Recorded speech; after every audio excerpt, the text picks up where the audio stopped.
Salut à tous, bienvenue dans cette nouvelle vidéo. On va évoquer l'actualité mercato du jour. Mercato, oui, parce que le mercato n'est pas fini.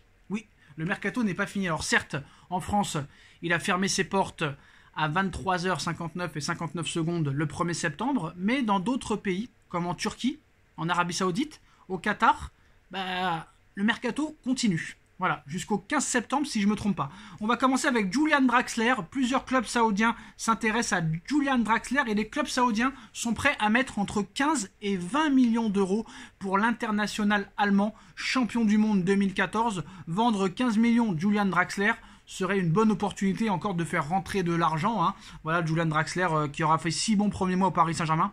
Maintenant, est-ce que le joueur acceptera d'aller en Arabie Saoudite? Je pense que s'il lui propose un très gros salaire, il est fort probable que Julian Draxler et ses agents acceptent l'offre d'Arabie Saoudite. Le transfert pourrait avoisiner entre les 15 et 20 millions d'euros. Marco Verratti est à l'heure actuelle au Qatar pour signer son contrat avec Al Arabi, un contrat de 2 ans plus une en option, montant du transfert entre 45 et 50 millions d'euros. Marco Verratti quitte le Paris Saint-Germain, il reste quelques détails à régler, mais c'est bien parti. Et en tout cas, Marco Verratti, après 11 ans de bons et loyaux services, va quitter l'Europe et le Paris Saint-Germain. Il n'aura jamais participé à aucune Coupe du Monde, il n'aura pas fait grand-chose dans les gros matchs, dans les très très gros matchs décisifs en Ligue des Champions. Ça reste quand même un bon milieu de terrain, un bon joueur. Je pense qu'il aurait quand même pu être utile au Paris Saint-Germain cette année. Sur une heure quand même, sur une heure tu peux compter sur lui, mais c'est vrai que malheureusement au niveau de l'hygiène de vie et de la discipline, il n'a jamais répondu présent, il n'a jamais été au haut niveau, voilà, à fumer 2 paquets de cigarettes par jour, à prendre du poids avant les entraînements, c'est compliqué, à toujours crier après l'arbitre, pendant 11 ans il a fait ça, à avoir 70 cartons jaunes par saison, ce n'était plus possible, ce n'était plus acceptable, et ça Nasser Al-Khelaifi l'a très bien compris, et Nasser a bien compris aussi qu'il fallait changer très clairement de cycle. Alors est-ce que c'est Mbappé qui est investigateur de ça? Est-ce que Mbappé est le négociateur? Est-ce que c'est grâce à Mbappé que les dirigeants et les hautes sphères qatariennes ont pris la décision de repartir à zéro? C'est une possibilité.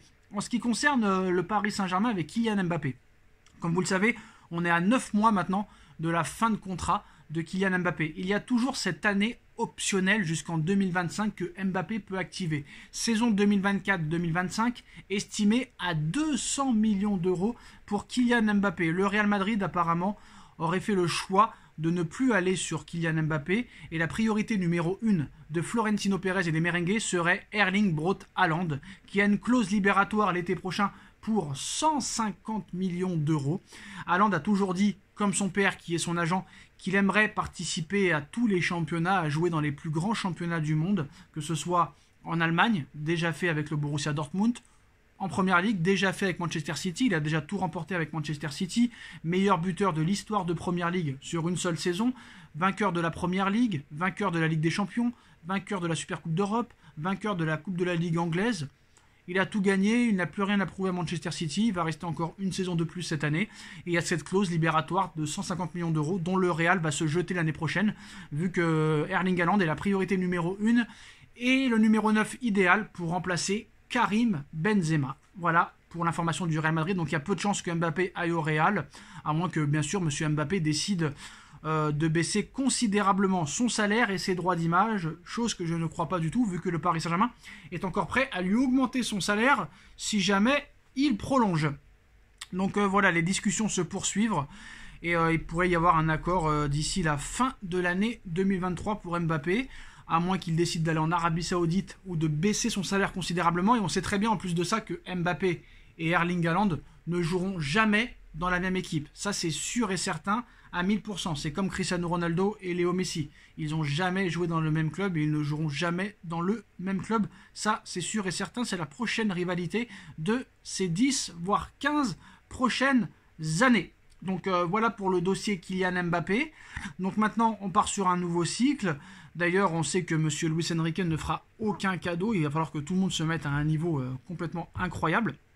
Mais il est fort probable que Mbappé prolonge au Paris Saint-Germain très très rapidement. Voilà. Après on connaît Mbappé, il aime bien jouer avec la presse, il aime bien jouer avec les dirigeants et surtout que Mbappé va demander le maximum en salaire. Parce que lui qui nous fait croire que l'argent n'est pas vraiment un argument pour rester dans un club de foot, il faut arrêter de me dire que Mbappé en a marre, Mbappé veut des trophées, nanani nanana, non, non, non, non, non, non.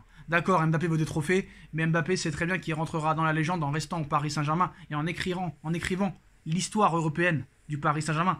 Alors qu'au Real, il pourrait seulement la continuer. Après, attention à Liverpool, hein, mais bon, pour moi, Liverpool n'est plus un danger, vu que Liverpool a refusé l'offre de 235 millions d'euros de l'Arabie Saoudite. Je ne sais pas pourquoi, hein, Salah, honnêtement, 31 ans, 235 millions d'euros, moi je le vends, je l'accompagne à l'aéroport et je lui dis au revoir. Et avec ces 235 millions d'euros, ils auraient vraiment eu les capacités peut-être de recruter Mbappé et de lui payer surtout son salaire. Parce que Mbappé serait gratuit, mais en plus de la prime à la signature et du salaire, peut-être que Liverpool aurait pu se rapprocher des émoluments qu'il touche à Paris. Mais encore loin d'être possible. Parce que 72 millions d'euros par saison, je peux vous dire qu'il faut les sortir. Donc moi je pense que Kylian Mbappé restera très longtemps au Paris Saint-Germain, que Haaland signera au Real Madrid l'été prochain pour 150 millions d'euros et peut-être des petites clauses. Et je pense aussi que Pep Guardiola va faire sa dernière année à Manchester City et que les Three Lions, la fédération anglaise de football, engagera Pep Guardiola en tant que sélectionneur l'été prochain. Je pense que la boucle sera bouclée. C'est la 8e année de Guardiola à Manchester City. Il a gagné plusieurs premières ligues. Il a gagné la Ligue des Champions, la Super Coupe d'Europe, la Coupe d'Angleterre, la Coupe de la Ligue anglaise. Il n'a plus rien à prouver à Manchester City. Et je pense que voilà, la sélection pour lui, c'est la seule chose qui lui manque.